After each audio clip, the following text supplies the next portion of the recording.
Ngayon, may balita tayo na siguradong magpapalakas ng tibok ng puso ninyo. Kaya mga bro, kumanda na kayo. Kapit lang mga bro dahil may bomba na ibabato ang military ng Australia. Agad nilang tinapos ang MRH-30 Taipan helicopter fleet nila bago pa sa oras. Bakit? Ito ang kwento na magpapang-inag sa inyong mga balahibo. Noong Hulyo, may trahedya na naganap. Isang helicopter ang bumagsak sa dagat kumitil sa buhay ng 4 na matapang na miyembro ng crew. Nangyari ito sa gitna ng wargame exercises malapit sa Whitsunday Islands. Dahil dito, itinigil ang lahat ng 40 units na Taipan helicopters habang iniimbestigahan ang nasabing aksidente. Sinasabi nila, walang patumpik-tampak, walang paghihintay. Sila ang nagpapakita ng liderato at nagtitiyak ng kaligtasan at kahusayan ng kanilang fleet.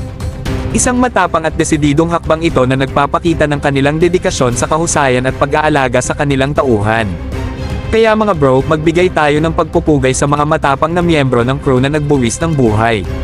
Alalahanin natin ang kanilang tapang at bigyang pugay ang kanilang alaala habang tayo'y bumabangon sa isang bagong kabanata para sa aviation ng military ng Australia.